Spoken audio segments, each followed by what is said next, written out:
One day, I fell asleep in class and woke up holding a pen, and it made me feel super happy.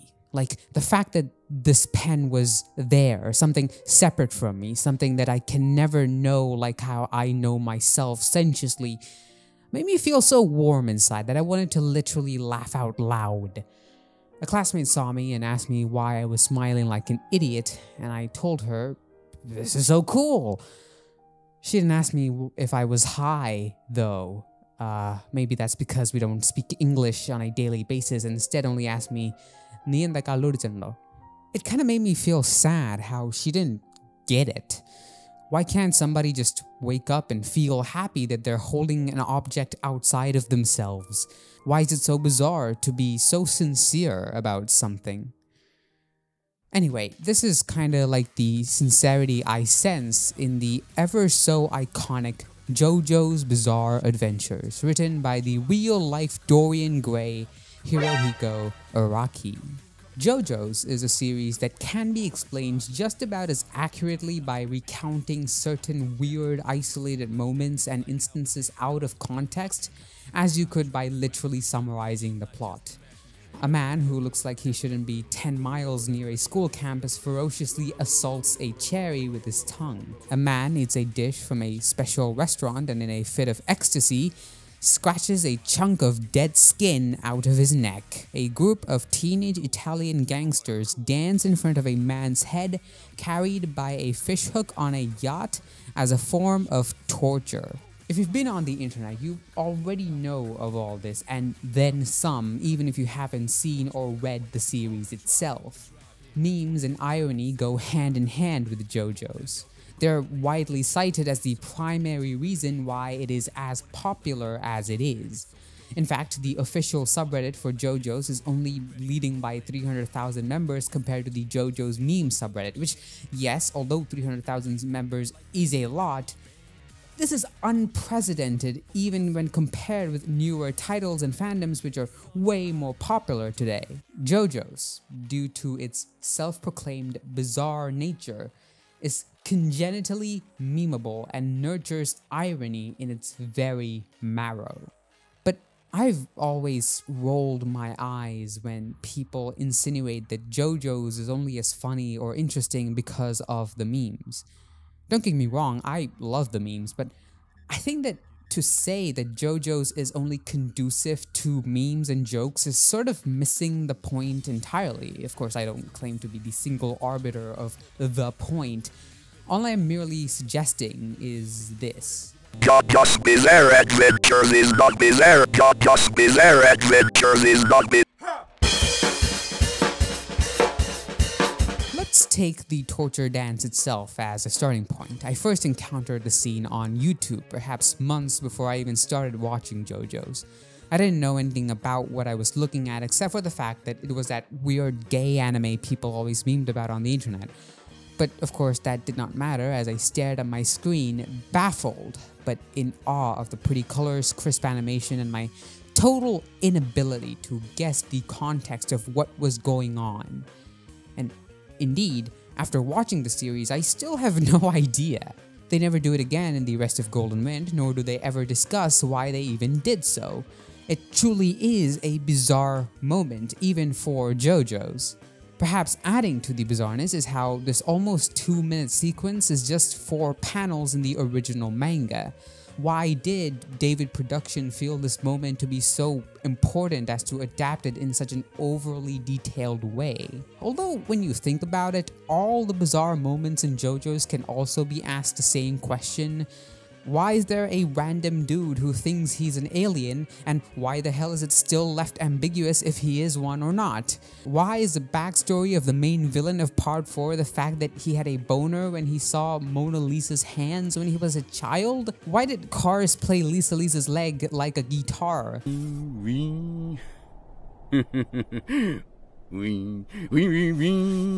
Like, that isn't even how a guitar even sounds. And also, why do you even know how a guitar sounds? Aren't you from prehistory?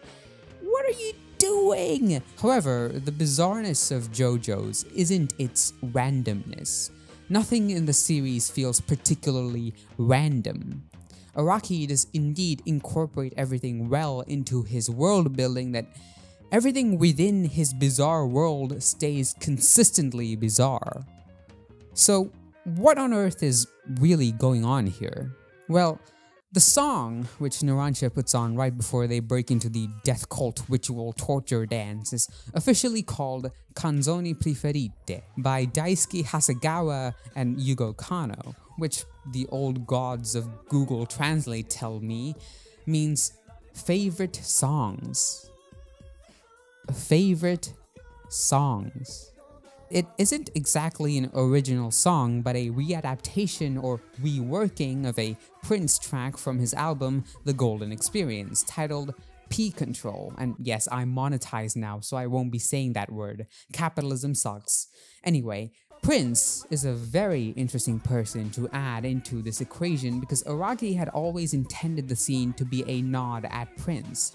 In an interview given in 2014, Araki states that he was inspired by Prince's weird rhythm, a rather unconventional kind of rhythm which he states to be hard to sing at karaoke's. Quote, "Just when you think he's just calmly keeping the rhythm, he suddenly switches it up. When I draw my comics, I try to do the same thing." And indeed, Prince is perhaps JoJo's Bizarre Adventures if it was an 80s pop icon. If you look at any articles or media coverages on him, you'll easily get bored of words like flamboyant or confident. The way he carried himself on stage, the kind of music he made, his aesthetics, and his fight with his record label all bewildered the media and fans alike. Prince was not a pop star as in that he made pop music. In fact, his discography touches all sorts of genres from hip-hop, R&B, jazz, rock, soul, funk, and so on and so forth. In fact, it would probably be easier to list off broad music genres that Prince didn't dabble in. On top of working in such a broad area, he also played most of the instruments he used in his music, from the guitar, piano, percussions, and so on. All of this can be easily seen in action when looking at an early 90s live performance of The Question of You, in which Prince begins by playing the piano and singing for around 2 minutes, before jumping on top of that piano, revealing he was wearing a guitar strap all this time, and bursting into a powerful solo, followed with him suggestively dancing on a pole. Of course, none of this is weird if you choose to ignore the man himself. Prince's media persona, unlike what you might expect from his lively onstage energy, is more mysterious and reserved. He was described as strange, shy, and awkward, and was unwilling to play the promotional game. His songs were totally unafraid to feature taboos like open sexuality and incest. At one point in 1993, he changed his name to a literal symbol that could not be pronounced, and later went by the title The Artist Formerly Known as Prince. The symbol, of course, was a mixture of the symbols for male and female, underlining Prince's androgynous public appearance. Unlike other performers of his time who were externally sexualized by voyeurs, Prince took control of sexuality and expressed it openly, becoming a sex icon of his time. Furthermore, he wasn't ignorant of his social and political position as a black pop star, as in the mid-90s, he began appearing with the word slave written on his face as a protest against Warner Brothers, his label, as he accused them of restricting his artistic freedom. In short, Prince was indeed bizarre as compared to the pop stars of his time. When Michael Jackson was coming out with the 35th song of the MJ genre, Prince was doing experimental funk jazz fusion. His non-conformism made him cool with the kids, his slick onstage performances got him hot with the moms, and his fearless androgyny got the dads questioning. In 1990, Rolling Stone compared him to a vampire, noting his non-existent sleep schedule and the adornment of a crucifix necklace big enough to scare off Nosferatu. But the most interesting part of this is that none of this was ever an act. Prince was not dressing like how he did, performing like how he did, or doing all the other stuff he did as an ironic, haha, look at me being quirky, spectacle salesman. He was compared to a vampire because that was what he was. Sometimes I just say things, but I'm 100% serious here. I realize it sounds preposterous to even say that, even bizarre. Ooh, here's that word again. It's almost like I'm trying to make a point. What is a vampire? I'm not talking about the description of what makes up a vampire, the drinking of blood, the long lifespan, the being hot, but about the concept of a vampire, specifically the fact that they don't exist. They're unreal, imaginary, and made up. They're literary archetypes used to tell stories about the human condition. They themselves do not represent reality as we know it. Instead, they are a bridge to that reality. Of course, this applies to all made-up things like unicorns or zombies or horses. In fact, their unreality is perhaps the central aspect of their being. Whenever someone mentions a vampire, it is already presupposed within the discourse between the person and the reader or listener that whatever they're saying is not quite what they're saying. When Marx compares capital to vampires, he isn't saying that the man with the top hat and a beard will suck your blood when you get close, although he will, but that the accumulation of capital, which is dead labor, like a vampire sucking blood, sucks living labor to sustain itself and grow. The unreality of it is always already present between the words. This presence of the admittance of unrealness is perhaps why it was bizarre when I said Prince is a vampire without following it up with something like in that he does X or Y. It is also why it is bizarre when Araki introduces the concept of stands as the manifestation of the soul in the beginning of Jojo's part when we were following a rather straightforward breathing magic shonen battle action story for the past 2 parts. This is also why it was bizarre when there was a shark in Naranja's soup. In these instances, this unsaid admittance of unreality is not present. But that's ridiculous, isn't it? Look, this guy says that Prince was a vampire. What next? That girls don't exist and are government androids wearing synthetic skin? 2015 saw the release of Yakuza 0, a prequel game for Sega's hit beat-em-up franchise Like a Dragon, or more popularly known as Yakuza. Those who've played it, or any other Yakuza game for that matter, would find absolutely no doubt as to why I mention it alongside a title such as Jojo's. Yakuza is bizarre.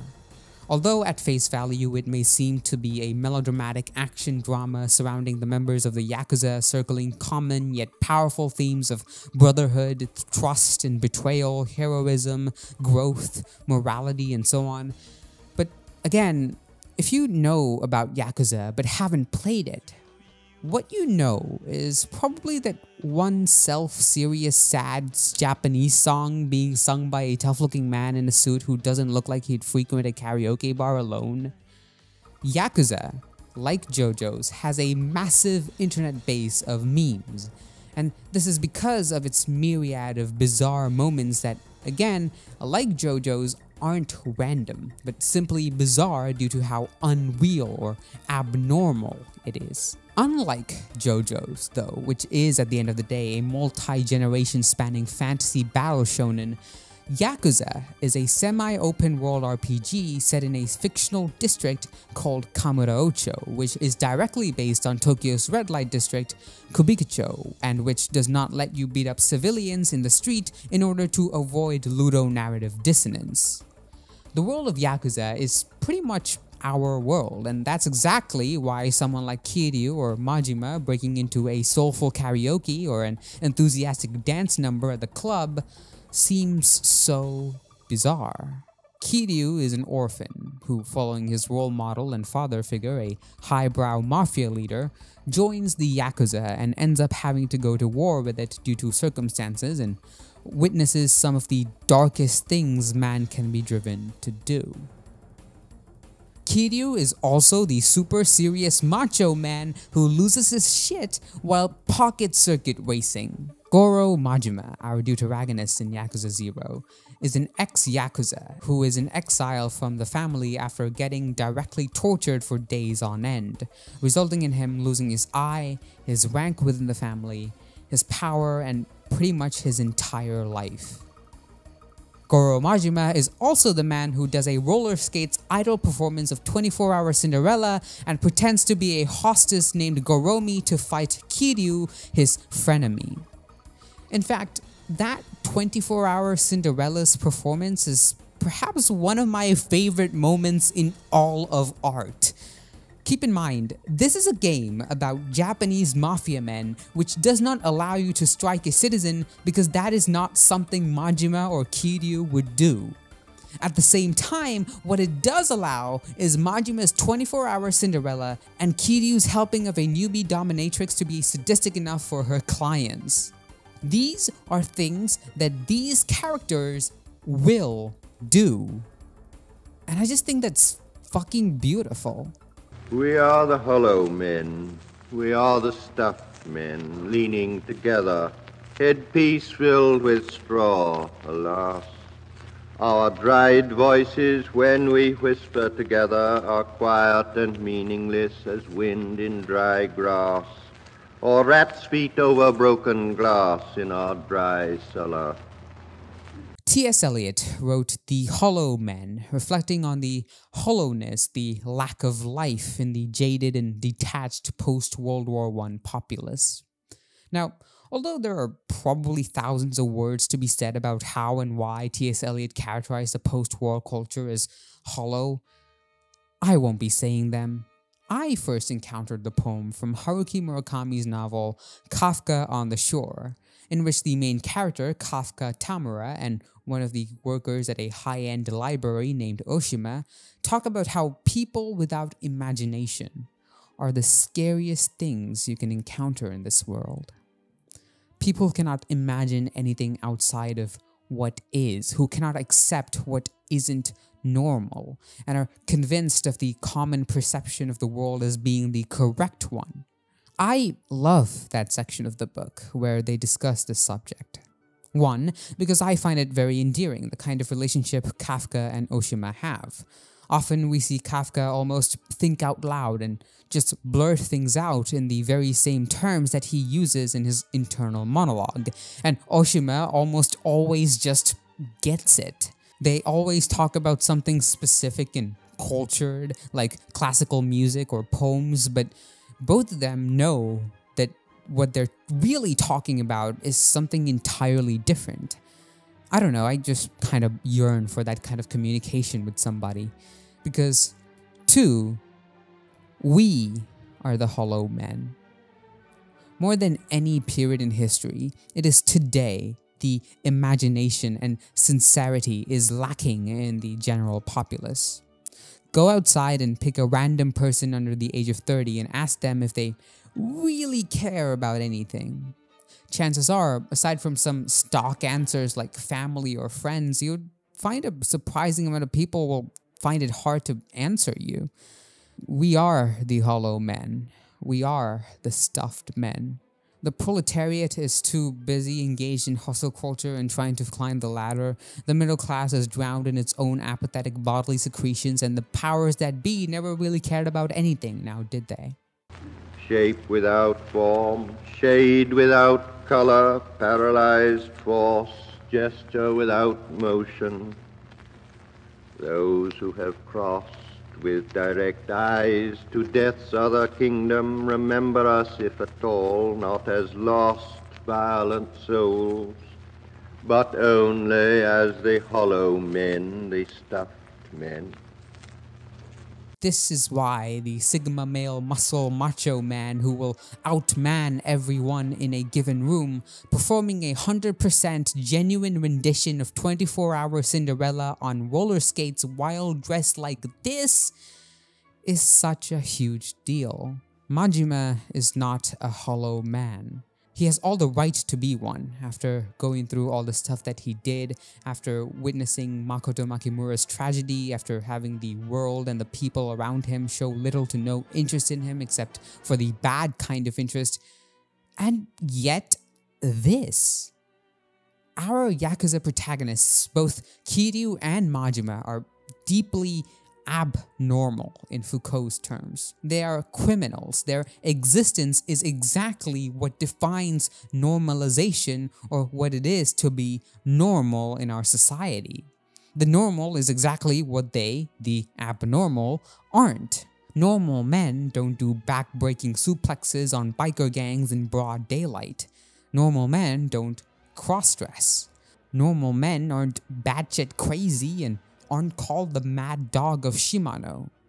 And similarly, normal men aren't sincere about pocket circuit racing, helping Michael Jackson film the Thriller music video, or helping a statue artist take a toilet break without breaking the act by calling attention to themselves by doing increasingly bizarre stuff. They aren't friendly neighborhood Spider-Men who help people because with great power comes great responsibility. They are abnormal. They sincerely care. Shiki is a 2010 horror anime that I seldom see people bring up when talking about the barren landscapes of horror anime. It's a story about a countryside village named Sotoba, where after an outsider family moves into a peculiar European mansion at the outskirts of the village, seemingly normal deaths from anemia begin to rise in number. It is a story about a people trying to make sense of the world around them, which seems not to adhere to any rules or ideas of reality that they had formed. And perhaps more importantly, it's a story about the lengths that people will go to defy this world. Oh, and spoiler alert, it's vampires. The new family is a bunch of vampires, and they turn other people into vampires, and those vampires turn more people into vampires, and they drink blood because they're vampires. It's goddamn Prince again, isn't it? But seriously though, amidst the show's at times cringeworthy attempts to present moral grayness to its characters and its handful yet unignorably terrible fan service, it does set out to convey a genuinely interesting idea. You see, Natsuno is a 10th grader who recently moved into the village alongside his parents. I call him Natsuno because he doesn't have a last name. His parents never got married. The reason for which, he says, is that they find the marriage system to be terrible. Although that's pretty damn based of them, Natsuno doesn't think so. They have received, like the rest of the people in the village, the baptism of modern rationalism. So, when the local doctor alludes to a potential epidemic caused by an unknown virus, they shrug. His mother even yells at his father for even starting to believe such an unscientific thing. A legitimate scientific authority did not come out with such a declaration. It's impossible that this quiet farming village is the origin of such a serious situation. And furthermore, when their son falls sick and begins to display the same symptoms as the others who have died, and also his friends insist on keeping a close watch on him as they allege it to be the work of Okiagari, or vampires, they scoff. Vampires? Seriously? And yes, he dies and becomes a vampire. The final few episodes of the show depict a communal purging of the village of Okiagari, who have grown so large in numbers that they have started to replace entire families within the village. The cleansing episodes are bloody and brutal. It's almost too obvious that the show is trying to paint a monstrous portrait of mob mentality that takes over the surviving villagers who methodically plunge stakes into the hearts of Okiagari because that's the only way to kill them. However, while the inhuman cleansing rages forth, we are let in on the perspective of the son of the head monk in the village's shrine, who has proved to be sympathetic to the Okiagari, forming a deep connection with their leader figure, a little girl vampire named Sunako. He decides to walk right up to their castle and offers his blood and helps protect Sunako from the bloodthirsty mob outside. Why? Well, although the show itself does not make up its mind about it until the end, as at first it inches towards non-violence being the reason, before almost dropping that line of reasoning and starting all over again. But still, what is shown is that he relates to the Okiagari's existence as beings forsaken by God, as he himself is a survivor of suicide attempts. The Okiagari, the vampires, are beings that are real.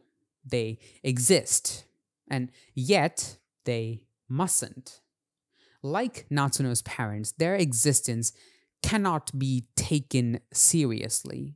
The people who suspect such things, as shown by the narrative, ought to be ridiculed. After all, how can you even say such a thing?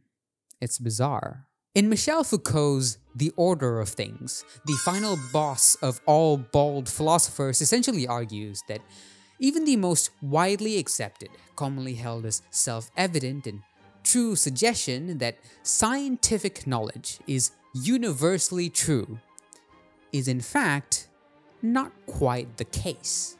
You see, unlike what popular discourse may suggest, science is not an end-all truth-finding magic. In fact, like all things that exist, it too is in constant motion, changing, transforming, and mutating into new forms of inquiry alongside an ever-changing historical and material backdrop.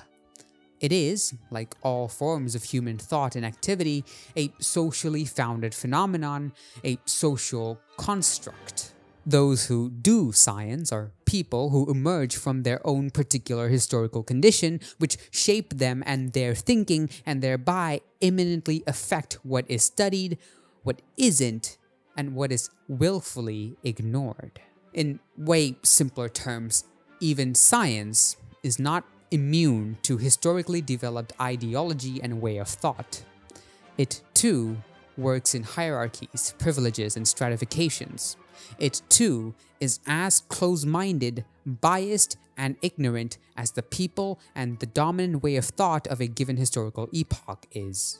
It too has abnormals, those who should not exist, and the bizarre. DSM-1 of 1952 classified homosexuality under sociopathic personality disturbance, which I hope those who watching this channel can easily understand how aggravating that is. How much of the current DSM and the other so-called mental disorders now may be realized as just people being people in the future? How much of what we call bizarre may be found out to be normal in 100 years? And how much of the ridicule and exclusion we perform on top of that judgment today will be revealed to be atrocities in the future? Of course, those questions remain entirely rhetorical because there is no way to answer. Why? Because Prince is a fucking vampire! Eyes I dare not meet in dreams, in death's dream kingdom these do not appear. There the eyes are sunlight on a broken column. There is a tree swinging, and voices are in the wind singing, more distant and more solemn than a fading star. The world is fucked. American imperialism eroded the international proletarian movement.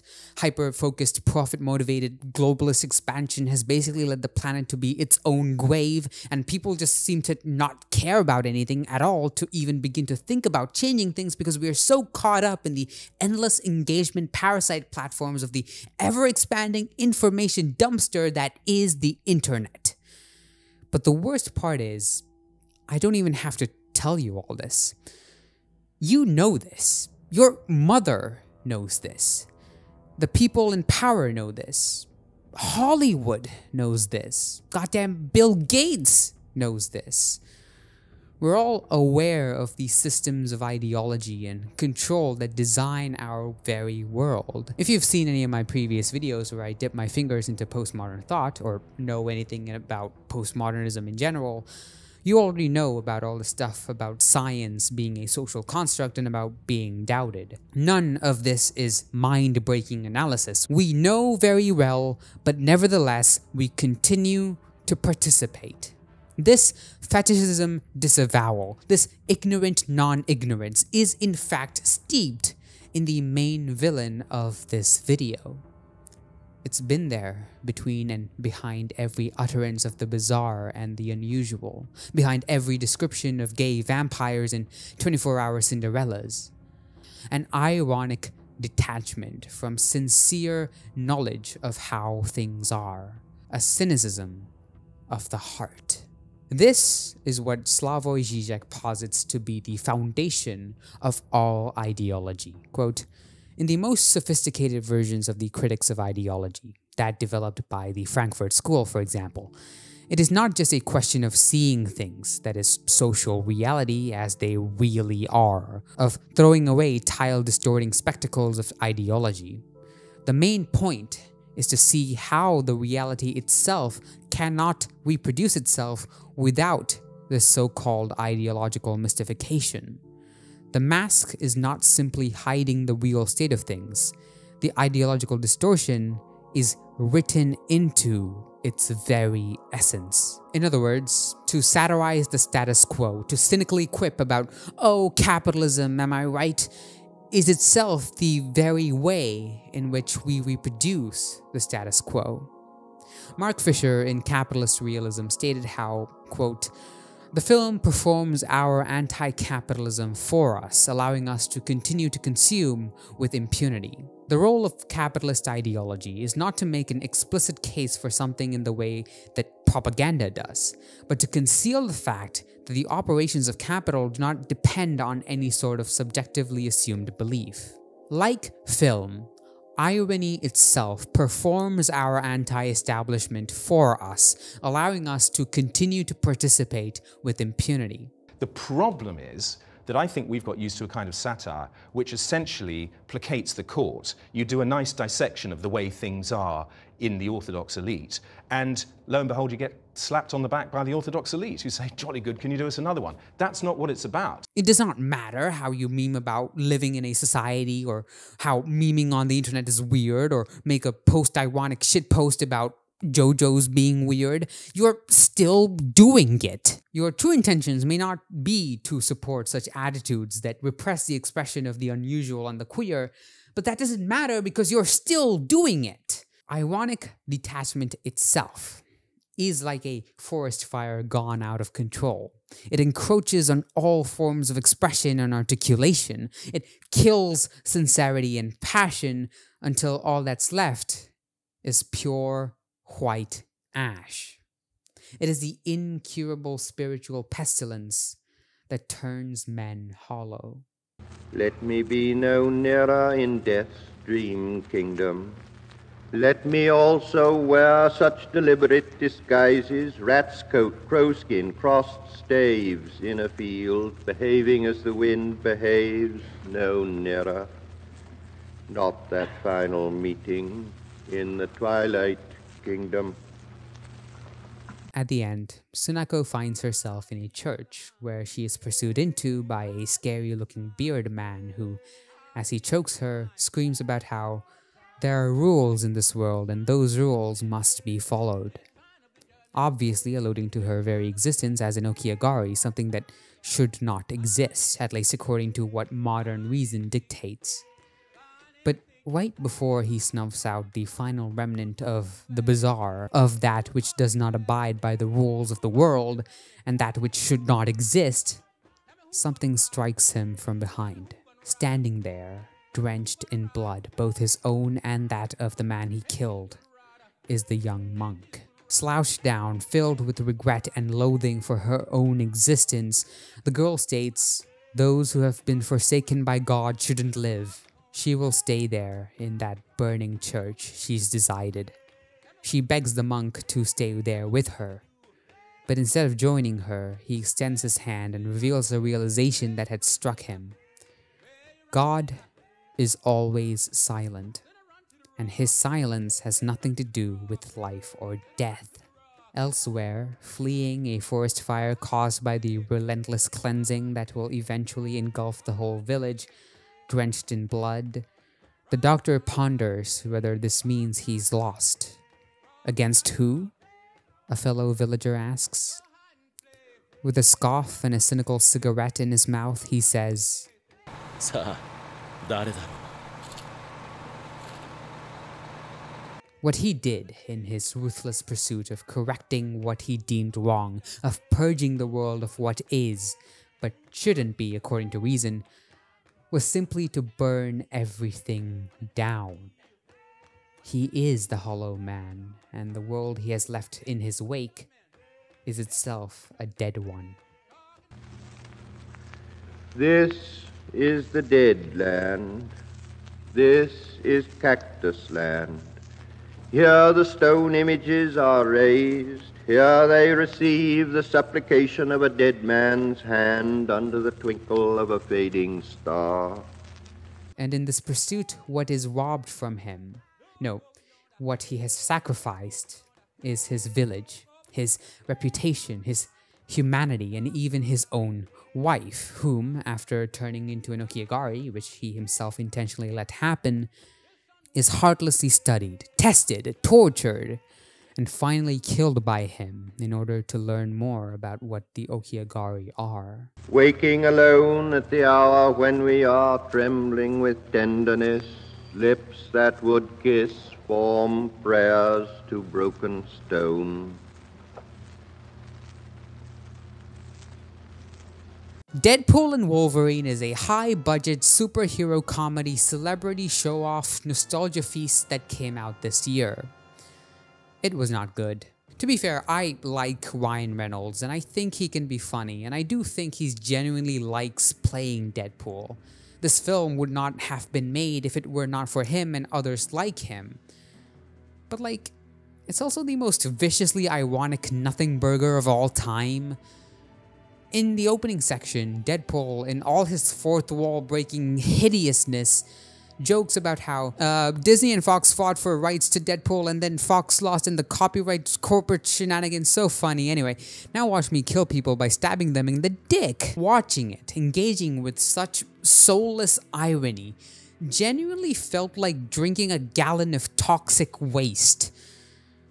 Toxic waste, indeed, is probably the best way to describe how irony and cynicism feel. It's so acidic and destructive, and it makes me feel so hopeless and frustrated.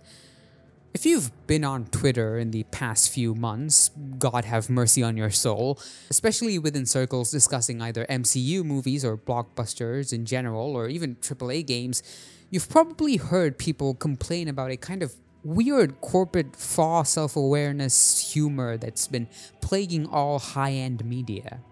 You know, your, well, that just happened, and your, he's standing right behind me, isn't he? And guess what? Deadpool fucking says that already ironic line ironically in the movie, diluting any and all substance of actual value into 3-second unfunny plot beat to move an already lifeless story forward. That's what it does. It sucks all soul out of everything. It kills any kind of genuine discourse or discussion that could exist between people and leaves them with something they don't have to think about. It is the very same forest fire that will engulf the once peaceful village. And at the core of this irony is the very same unwillingness to accept change, as portrayed by the villagers. French philosopher Alain, in his 2001 essay titled Ethics, posits a rather novel way of thinking about ethics, or practical philosophy, or what is good and evil, or whatever you want to call it. For him, the good is that which encourages you to keep being faithful to the event.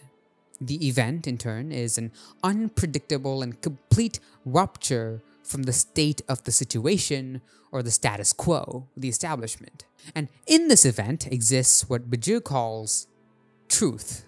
Truth, instead of basic facts about how things are, is actually what is to come, a total and radical change, a break from tradition. And truth is realized not through passively studying things, but through the actions, through the lives of those who show fidelity to it. The most interesting thing Badiou says about truth is that it seems impossible according to the logic of the status quo.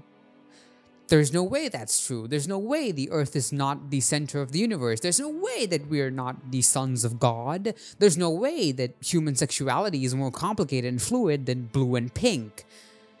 But once it has happened, the event reconfigures itself to be the most logical thing that could have ever happened. Obviously, the Earth is simply a small part of an entire solar system, which is also a small part of an unfathomably wider void of gases and things. Ironic detachment is a mockery of truth. It is a betrayal of fidelity to the event, and thus it is evil. This is the way the world ends, this is the way the world ends, this is the way the world ends, not with a bang but a whimper. In one hell of a YouTube video that I hold as one of the best on the platform, called Bo Burnham vs. Jeff Bezos by CJDX, there's a moment where they talk about working with children for a summer camp. In it, they talk about how when a kid misbehaves or does something inappropriate, adults usually react by either laughing at it or getting angry. That's ridiculous. You're allowing this interaction to become a stimulating game of cause and effect. You're playing into the medium of childishness. You're an adult. The real method is to make what's happening uncomfortably sincere. Don't laugh. Don't get mad. Don't participate. Stop acting like this behavior is effective and meaningful. Look them in the eyes and ask, why are you doing this? Why are you being disrespectful to me? I don't think this is funny. You don't yell back at a toddler. You don't change minds and hearts with memes. I think that this kind of sincere engagement with how things are is what we are missing and is what we need so desperately before the fire consumes all. JoJo's Bizarre Adventures isn't bizarre because to call it bizarre, to meme about how stupid it is, to guffaw at its ridiculousness is a cynical, ironic detachment that kills art. Like in the opening scrolling text of the original Beauty and the Beast by Jean Cocteau from 1946, which asks its audience to open their hearts to a childlike faith in what is going to transpire before their eyes at the cinema, to accept the fact that it's a goddamn fairy tale and not a maths problem to logic your way through. What we need more than ever today is a sincere faith in truth, even if it ends up invalidating how things are. So, yeah, Prince is a vampire. Thank you very much to my Patreon members, Key, Abs, and Andrew Frucci for being my Patreon members. Your monetary help really means a lot. And also a very special thank you to Archagent Everlasting for being a super rad person on the internet. Once again, thank you all. I have my Patreon linked in the description down below, so if you're interested and would like to support me monetarily, please check it out. You'll be thanked at the end of all my videos and will probably also get exclusive access to work in progress stuff and other stuff. I don't know, I'm still figuring it out, so... But yeah, the description is down in the description. Fuck, what? The link is down in the description down below. Check it out. With that said, thank you very much for watching. Okay, I'm going to sing the 24-hour Cinderella karaoke. I don't know why I just had this idea to end this video off. Here we go. I'm really gonna regret this, haven't I? Haven't I? Okay. Dun, dun, dun, dun, dun, dun, dun. Sunao ni I love you 届けよきっと You love me 伝わるさ君に見合うガラスの靴を探そう二人で Step and Go いつまでも深夜12日を過ぎたって僕らのラブマジックは時計はしないおいで召しませお姫様毒のリンゴを食べて眠っちゃいそうな素直すぎる君がとても愛しい当たり前行こう宝物さ地球は回り日は昇り君は微笑む素直に I love you 届けよきっと You love me 伝わるさ君に似合うガラスの靴を探そう二人で Step and Go いつはでも深夜12日を過ぎたって君は僕 Fuck I forgot fuck ということちかシンデレラOkay, I fucked it up with the ending. That's fine. Okay. Thank you. I'm really gonna regret this. Okay, that's it.